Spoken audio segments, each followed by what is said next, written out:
मुगल काल, बेटा मुगल शब्द मैंने बताया दो चीजों से मिलकर बना है, एक तो मुगल मुगल काल, एक तो मंगोल और एक तुर्की। तो मंगोल में भैया कौन? Genghis Khan. और चंगेज खान के वंशज कौन? कुतुब निगार खानम। कुतुब निगार खानम ये बाबर की माँ थी, बाबर की माँ। और तुर्की मतलब तैमूर की तरफ से था कौन? उमर शेख मिर्जा, ये थे बाबर के पिता, बाबर के पिता। अब बात करते हैं कि सर बाबर की माँ हो गई कुतुब निगार खानम और बाबर के पिता हो गए सर कौन? उमर शेख मिर्जा। अब ये दोनों मिलेंगे तो क्या पैदा होगा? बाबर। क्या पैदा होगा? बाबर। क्या होता है? उमर शेख मिर्जा का विवाह कुतुब निगार खानम से हो गया। 14 फरवरी 1483 को जन्म लेता है कौन? जहीरुद्दीन मोहम्मद। कौन लेता है? जहीरुद्दीन मोहम्मद, जिसको आगे चलकर हम लोग कहेंगे बाबर। क्या कहेंगे? बाबर। जैसे जहीरुद्दीन मोहम्मद बड़ा होकर 11 वर्ष की उम्र में आता है तो इसके पिता जो होते हैं उमर शेख मिर्जा की क्या हो गई? मृत्यु हो गई। क्या होता है? जैसे जैसे 11 साल की उम्र में आता है वैसे 11 साल की उम्र में इसके पिता खत्म हो गए, इसके पापा का क्या हो गया? इंतकाल हो गया। क्या हो गया? इंतकाल। तो 11 साल की उम्र में जो जहीरुद्दीन मोहम्मद है, ठीक है, फरगना की गद्दी संभाल लेता है। आप कहोगे सर जी ये जगह कहाँ पर है? तो बेटा ये उज्बेकिस्तान देश में। किस देश में? अब इसकी दादी जो अब जहीरुद्दीन मोहम्मद है, जहीरुद्दीन मोहम्मद कौन है? बाबर। इसको आगे चलकर हम लोग क्या कहेंगे? बाबर। अब जहीरुद्दीन मोहम्मद जो है बाबर का लालन पोषण इसकी दादी करेंगी और दादी का नाम था दौलत बेगम। कौन था? दौलत बेगम। इसकी दादी होती है दौलत बेगम ने किया था। 11 साल की उम्र में इसे राजा बना दिया। कहाँ का? फरगना का। कहाँ का? जब ये गद्दी पर बैठा तो उस समय ज्यादा बड़ा तो हुआ नहीं था, तो अफगानिस्तान के क्षेत्र में 3 लोग की नजर पड़ी। एक थे उज्बेक सरदार और एक थे सफवी सरदार और एक थे उस्मानी सरदार। अब सफवी सरदार थे ये करते थे सेना सजाने की, इनका काम था सेना सबको सजाना है। जो उस्मानी सरदार थे इनका काम था तुम्हें तोप सजाना है। इन तीनों की नजर पड़ती बेटा फरगना वाले क्षेत्र में पड़ती है। बाबर तीनों से लड़ता है और कभी जीतता है और कभी हारता है। उज्बेक सरदार सैवानी खान ने बाबर को 2 बार हराया। इन चीजों को देखते हुए बाबर के मन में आता है कि अब हम लोग दक्षिण पूर्व इलाकों में चलते हैं। दक्षिण पूर्व मतलब भारत की ओर चलना चाहिए। कहाँ चलना चाहिए? तो 1504 में बाबर ने कांधार जीत लिया। देखो बेटा हमने आप लोग को अभी कल नहीं सॉरी परसों बताया था कि हम लोग हमारे भारत देश में 28 राज्य है। कितने राज्य है? 28 राज्य है। जैसे हम कह रहे हैं sir ji Gujarat, Bihar, sir I am from UP. हाँ वैसे मैं यूपी से हूँ तो यूपी क्या है? स्टेट है, राज्य है। लेकिन उर्दू में क्या बोलते थे पहले? रियासत। क्या बोलते थे? रियासत। लेकिन आज बोलते हैं राज्य। क्या बोलते हैं? राज्य। हम कहेंगे सर हिंदी में राज्य बोलते हैं लेकिन उर्दू में बोलते हैं रियासत। क्या? रियासत। आप लोग ज्यादा उर्दू बोलते हो तो आप लोग हमेशा कहते हो रियासतें। क्या कहते हो? रियासतें। लेकिन हम हिंदी पढ़े, हमने एजुकेशन वैसे की है, आप मदरसे लैंग्वेज में तो रियासत बोलते हो, हमने एजुकेशन ये की है यूपी बोर्ड, तो हम बोलते हैं राज्य। क्या बोलते हैं?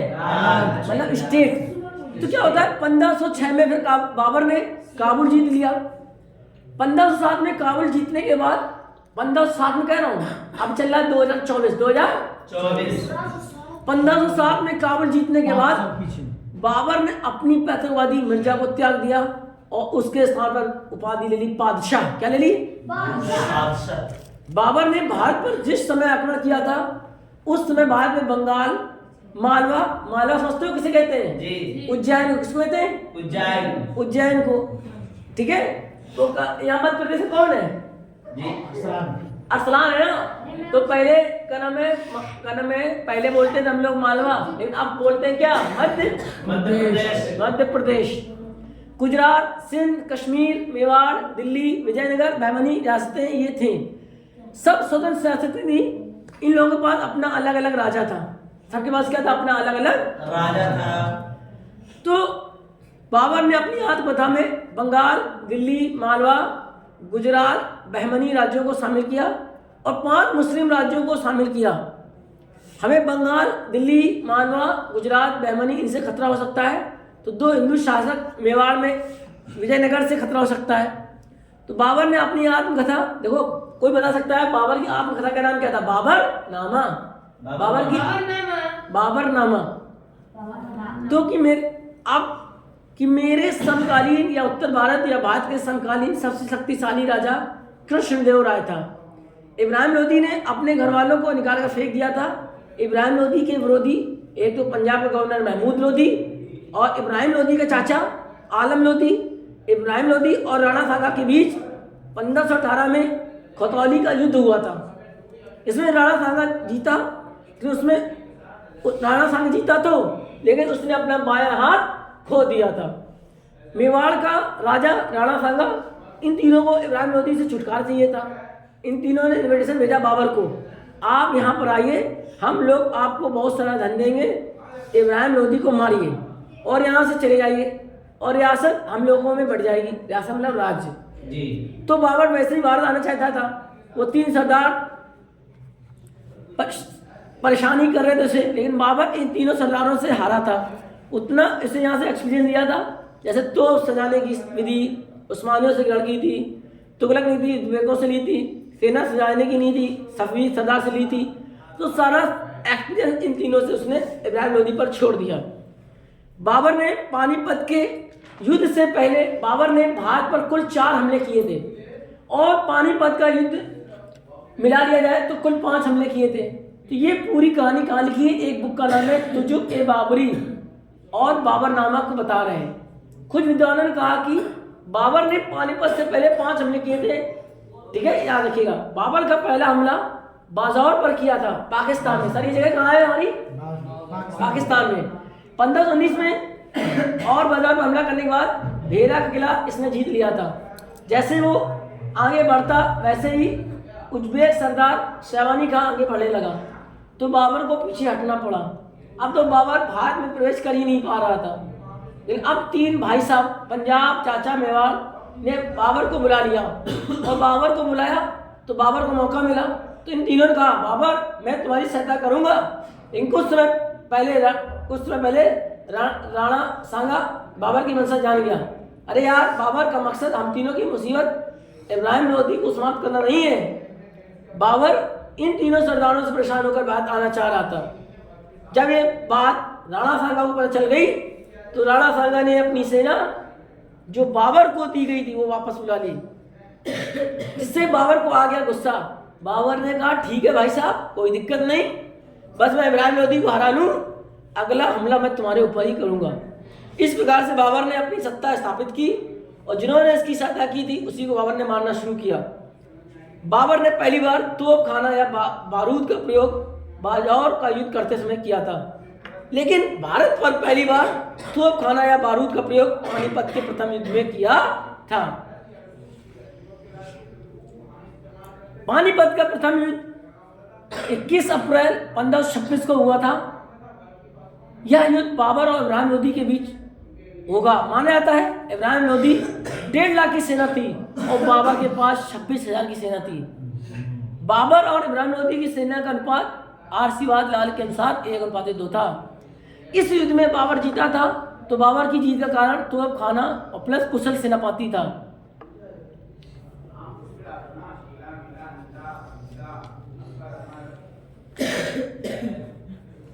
सत्रह मार्च 1527 को खानवा का युद्ध बाबर और राणा सांगा के बीच हुआ था।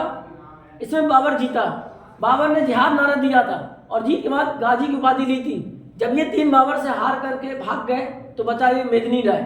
तो 29 जनवरी 1528 में चंदेरी का युद्ध हुआ। चंदेरी के राजा मेदिनी राय के साथ बाबर का युद्ध हुआ। इसमें बाबर की जीत हुई और बाबर ने इस युद्ध के बाद मेदिनी राय के सभी राजपूत सैनिकों की गर्दन काटकर मीनार बनवा दी। क्या बनवा दी? मीनार। और मेदिनी राय की 2 पुत्रियां थीं और उनका विवाह अपने पुत्रों से करा दिया, हुमायूं और कामरान से। हुमायूं और कामरान से। अब बाबर के बाद कौन आएगा? हुमायूं। कौन आएगा? हुमायूं। और बाबर ने क्या किया?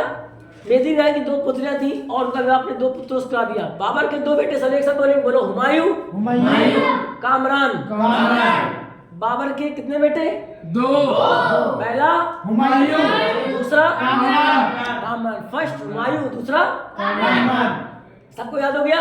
Yes sir. बाबर के पहला बेटा हुमायूं, दूसरा बेटा अब कोई कहेगा कि सब बेटे क्लियर नहीं है हमें। बाबर, हुमायूं, अकबर, जहांगीर, शाहजहां, औरंगजेब, ऐसे कहानी सुन लो, सब बेटे क्लियर हो जाएंगे, जबान में रट जाएंगे। बाबर के दो बेटे में पहला क्या बताया? हुमायूं। और सेकंड क्या बताया? बाबर ने अपना अंतिम युद्ध 6 मई 1529 को घाघरा का युद्ध लड़ा और ये जल और थल दोनों में लड़ा गया था। इसमें बाबर ने बंगाल और बिहार की संयुक्त अफगान सेना को हरा दिया था। 26 दिसंबर 1530 को बाबर का क्या हो गया? इंतकाल हो गया। क्या हो गया? इंतकाल। 26 दिसंबर 1530 को बाबर का इंतकाल हो गया और इसके इंतकाल हुआ था आगरा में। कहाँ हुआ था? बाबर ने आगरा में आराम बाग बनवाया था। क्या बनवाया था? आराम बाग। यह बाग ज्यामिति विधि पर आधारित था। अब्दुल रहीम खान खाना ने किया और इसका नाम बाबरनामा कर दिया। बाबर ने सुल्तानी वादी खत्म करके बादशाह की वादी धारण करवा दी थी। बाबर बाग लगाने का शौकीन था। आगरा में नूर ए अफगान बाग बनवाया। भाई आगरा जाओ, नूर ए अफगान बाग देख कर आओ, ठीक है।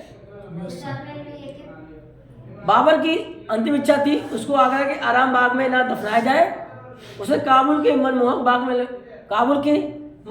बाग में दफनाया जाए। आगे चलकर इसकी बीवी ने आगरा के आराम बाग से उखड़वा कर काबुल के मनमोहक बाग में इसे दफना दिया। बाबर का सेनापति मीर बाकी था। इसने बाबरी मस्जिद बनवाई थी। क्या बनवाई थी? बाबरी मस्जिद। बाबर का सेनापति मीर बाकी था। इसने बाबरी मस्जिद बनवाई थी। बाबर ने अपने बेटे हुमायूं से कहा था, जब मैं मर जाऊं तो पूरा साम्राज्य बराबर बराबर बांट देना।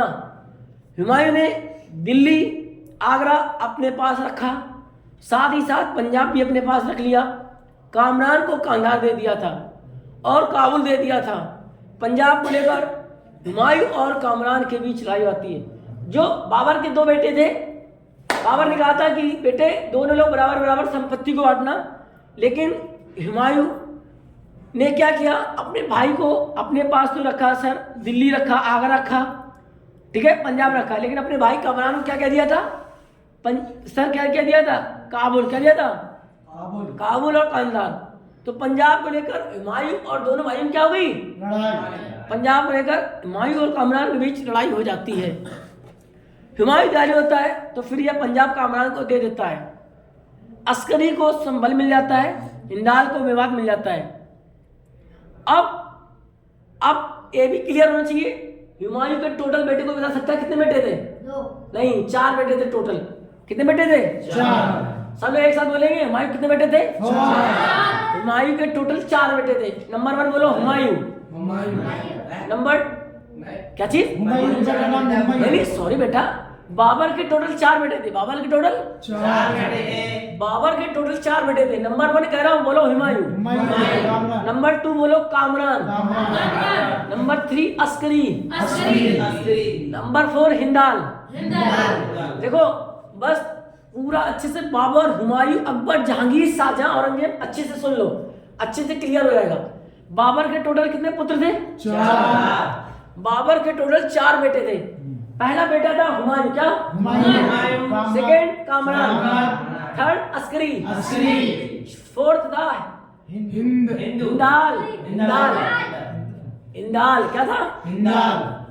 बाबर ने, ठीक है। अब ये उसका तीसरा भाई है, उसको वो हुमायूं बहुत दयालु होता है, बहुत ही प्यारा होता है। कहता है ठीक है भाई, तीसरे भाई तुम भैया संभल ले लो। और हिंदाल कहता है मेवात ले लो। मेवात तो गए होगे ना, राजस्थानी कौन है यहाँ पर? राजस्थान का जो अलवर है, सालिम। हाँ, साले में जो राजस्थान का अलवर पड़ता है ना, मेवात, याद रखिएगा। तो राजस्थान का जो अलवर जगह है, वहीं पर तो पड़ता है ये मेवात। हाँ, हुमायूं ने बराबर साम्राज्य बांट दिया। कुलबदम बेगम, एक और बता दें बात, देखो बाबर के 4 बेटे थे और एक बेटी थी। बाबर की बेटी भी तो पूछ लो, बाबर की कितनी बेटियां थी? बाबर की एक बेटी थी, उसका नाम था गुलबदन बेगम। गुलबदन बेगम बाबर की बेटी थी। इसने छोटी थी बड़ी थी? इसने हुमायूंनामा की रचना की थी। इसने हुमायूंनामा की बात नहीं करो बेटा।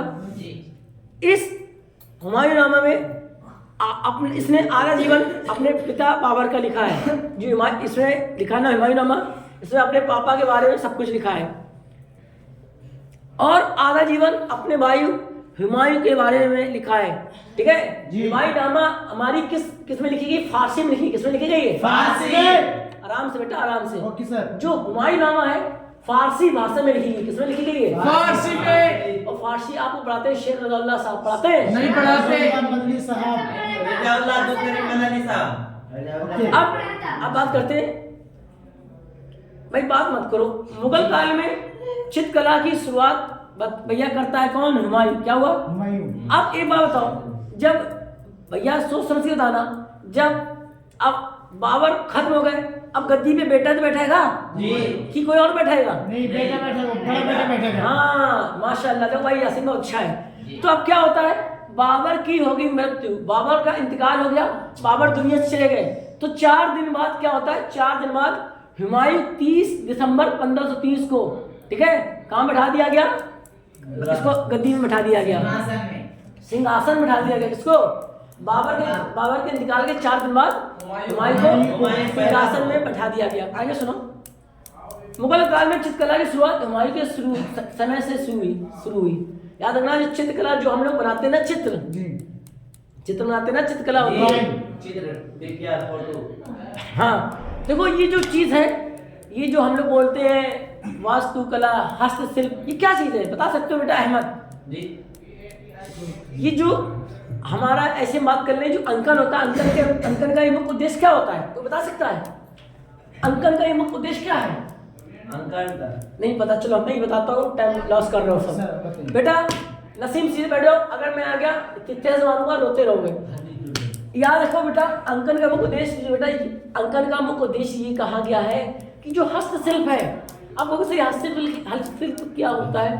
जो कारीगर होते हैं, कारीगर के हाथों से बनाई गई जो वस्तुएं, चीजें, उनको अपनी सभ्यता के अनुसार हम दिखाते हैं और संस्कृति के अनुसार दिखाने से जो जानकारी मिलती है, इसके बारे में बताया गया है। हाँ कि मेरे राजस्थान का ये है, यासीन कह देगा मेरे बिहार का ये है, हम कह देंगे, इनामुल्लाह सर कह देंगे हमारे यूपी का ये सिस्टम है, ऐसी संस्कृति है, ऐसे वहाँ का रहन सहन है।